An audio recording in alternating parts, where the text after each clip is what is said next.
सारी dead bodies दिखाई देती हैं। डेड बॉडीज की हालत इतनी खराब थी कि ऐसा मालूम हो रहा था कि बॉडीज कई महीनों से ऐसे ही पड़ी हुई हैं। इसी वजह से चारों ओर बदबू फैल रही थी। तभी वहाँ एक आदमी की आंख खुली, जिसकी बॉडी इतने महीनों से एक ही पोजीशन में रहने की वजह से अकड़ चुकी थी, लेकिन फिर भी वो आदमी किसी तरह उठ खड़ा होता है। आदमी को वहाँ से एक गन भी मिलती है, साथ ही उसके हाथ पर किसी चीज के काटने का निशान भी था। मसला ये था कि उसे कुछ याद नहीं था कि वो यहाँ कैसे आया, यहाँ तक कि उसे अपना नाम भी याद नहीं था और न ही ये कि वो कौन है और कहाँ रहता है। ये घड़ा इतना बड़ा था कि यहाँ से बाहर निकल पाना मुश्किल था। तभी उसे पता चलता है कि ऊपर से कोई इंसान उस पर नजर रखे हुए है। आदमी हाथ जोड़कर उससे मदद मांगता है, लेकिन वो इंसान इस आदमी की मदद करने की बजाय वहाँ से चला जाता है। आदमी परेशान हो जाता है कि वो यहाँ कैसे आया। उसे कुछ समझ नहीं आ रही थी कि वो यहाँ से बाहर कैसे निकले। आदमी अभी सोच ही रहा था कि ऊपर से वो इंसान आदमी के लिए रस्सी फेंकता है। आदमी रस्सी की मदद से घड़े से बाहर आ जाता है, लेकिन हैरानी की बात ये थी कि वो इंसान इस आदमी को कहीं भी दिखाई नहीं देता।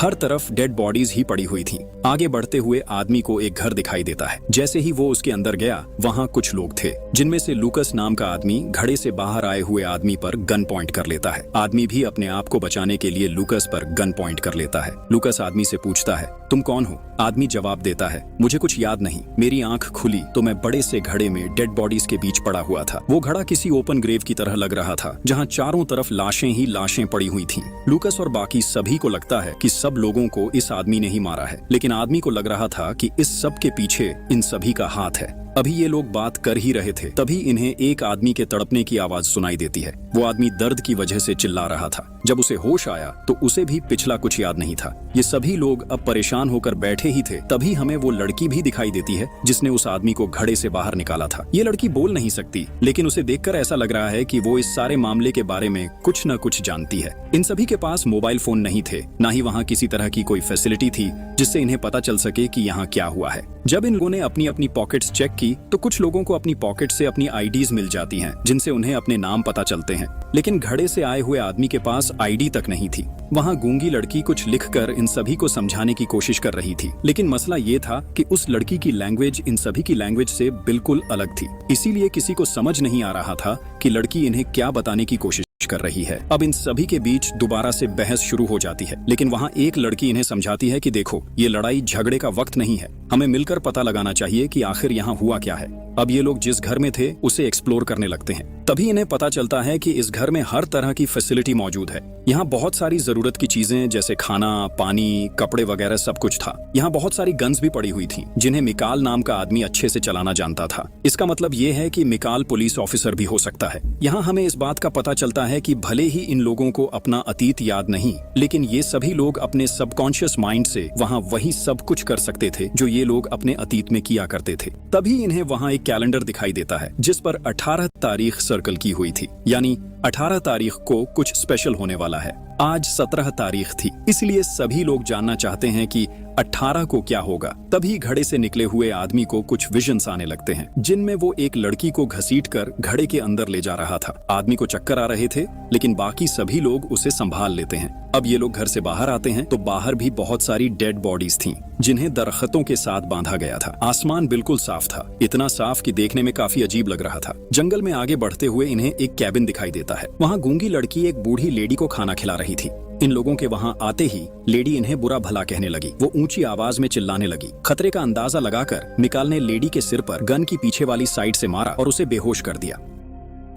अब ये लोग कैबिन के अंदर जाते हैं, जहाँ एक कैमरा लगा हुआ था। इसका मतलब ये था कि शुरू से लेकर अब तक इन सभी पर कोई नजर रखे हुए था। ये भी हो सकता है कि वो आदमी इन सब के बारे में जानता हो कि ये लोग कौन हैं और कहाँ से आए हैं। इस बात से सारे लोग परेशान हो जाते हैं। किसी को समझ नहीं आ रहा था कि अब इन्हें क्या करना चाहिए। रात काफी अंधेरी थी, इसलिए ये लोग वापस उसी घर में आ जाते हैं। अब ये लोग फैसला करते हैं कि ये कंट्रोल सेंटर का पता लगाएंगे, जहां से इन सभी को मॉनिटर किया जा रहा है। किसी तरह ये रात गुजर जाती है। अगली सुबह ये लोग जंगल से बाहर जाकर मदद लाने का सोचते हैं, लेकिन ये लोग गूंगी लड़की और एक लड़के को घर पर रहने को कहते हैं। लड़का भी इनके साथ जाना चाहता था, क्योंकि वो भी अच्छी तरह गन चलाना जानता था और जंगल में खतरा देखकर वो इनकी मदद कर सकता था। लेकिन ये लोग लड़के को यहीं छोड़कर वहां से निकल जाते हैं। थोड़ी देर बाद वो लड़का और गूंगी लड़की घर में थे, तभी जंगल से उन्हें किसी के चिल्लाने की आवाज सुनाई देती है। ऐसा लग रहा था कि कोई इंसान दर्द में है और वो मदद के लिए किसी को बुला रहा है। लड़का उस आदमी की मदद करने का सोचता है, लेकिन गूंगी लड़की उसे जंगल में जाने से रोकती है। लड़का गूंगी लड़की की बात मानने से इनकार कर देता है और अपनी गन लेकर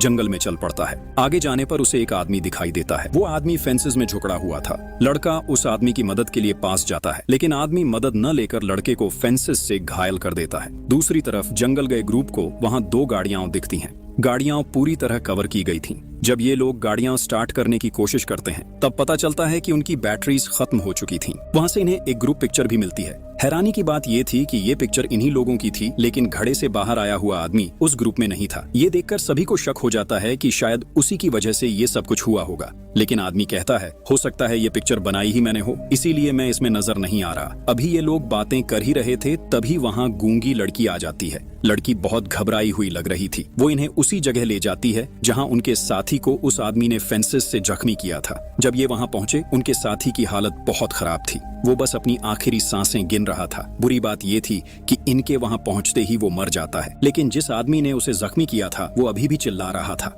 ऐसा लग रहा था कि वो किसी वजह से इन्फेक्टेड है। उसे चिल्लाता हुआ देखकर घड़े से बाहर आए हुए आदमी को गुस्सा आ जाता है, इसलिए वो उसे शूट करके मार देता है। सारा ग्रुप बहुत परेशान था, क्योंकि अब उनका एक साथी इस दुनिया में नहीं रहा। अब अगर इन लोगों ने अपनी जान बचाने में देर की तो ये लोग भी मारे जाएंगे। इसीलिए घड़े से निकला हुआ आदमी शेरन नाम की लड़की के साथ जंगल में जांच करने निकल जाता है। आदमी गाड़ी को धक्का लगाकर किसी तरह उसे स्टार्ट कर लेता है। आगे जाने पर इन्हें एक बड़ी सी बिल्डिंग दिखाई देती है। ये बिल्डिंग किसी बंद पड़ी फैक्ट्री की तरह लग रही थी। लोग फैक्ट्री के पास पहुंचे तो एक बच्चा अंदर भाग गया। बच्चे ने अंदर से दरवाजा लॉक कर लिया था। आदमी बच्चे से दरवाजा खोलने को कहता है, लेकिन बच्चा दरवाजा खोलने से इनकार कर देता है। बच्चा आदमी को जॉन कहकर बुलाता है, जॉन जल्दी यहाँ से भाग जाओ, कल तक ये लोग यहाँ आकर सभी को मार देंगे। आदमी कंफ्यूज्ड हो जाता है। वो सोचता है कि बच्चा जॉन किसको बुला रहा है। आदमी बच्चे से पूछता है, क्या तुम मुझे जानते हो? प्लीज दरवाजा खोलो। लेकिन बच्चा फिर भी दरवाजा नहीं खोलता। गुस्से में घड़े से निकला आदमी लॉक तोड़ने लगा, लेकिन फिर भी लॉक नहीं खुलता।